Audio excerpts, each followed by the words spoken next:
Update 5, entitled Sister Ruins Her Life and Then Expects Me to Raise Her Baby for Her. My sister Karen's ex-boyfriend and baby daddy, Ken, has moved on to stalking me. He's even gone as far as to try to collect my foster daughter from kindergarten. He's been doing the classics like following me around at a distance, calling me with random numbers, and even tried to come inside my place once. I was not there. I decided to stay elsewhere for safety until I finally moved completely out of the state. I found out Ken was psychotic this morning. I decided to buy a new PC for my partner as a Christmas present. We love video games, but the computer he has is a bit old. So I decided to surprise him and bought a really nice desktop with a cool graphics card. This thing was pricey, but he's been my rock through all the mess with my sister, and he's even the reason I'll be able to adopt my foster daughter. I set the PC up for pickup at the Blue Tech Emporium.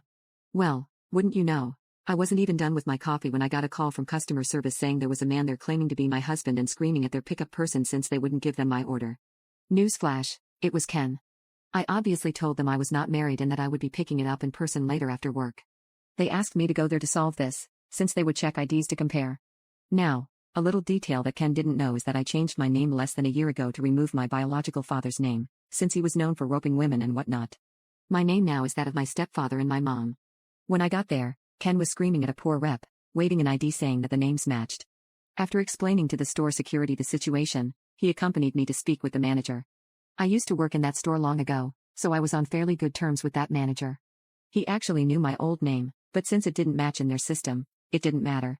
Ken began yelling at me, calling me every insult possible. He even tried to throw a tape dispenser, but the guys at the counter took it before he could reach for it. I tried to not even engage with him. The only thing I said directly was for him to let me speak when he wouldn't stop yelling. He kept going, saying creepy things like I owed him that much, and that he was entitled to my stuff since I took his house, which I didn't. Eventually he only left when the guys at the store called the police. They couldn't keep him in the store even if they wanted to, it's against their policies.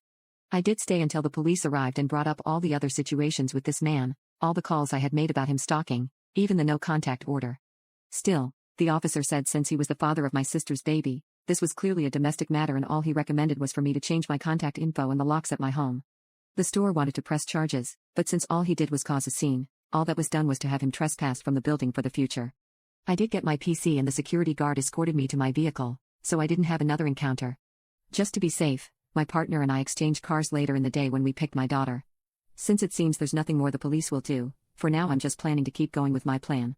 I will be leaving this weekend to celebrate holidays with family that my sister Karen doesn't know personally, and once holidays are over, my daughter's adoption should be close to finalized, so we'll be moving pretty far.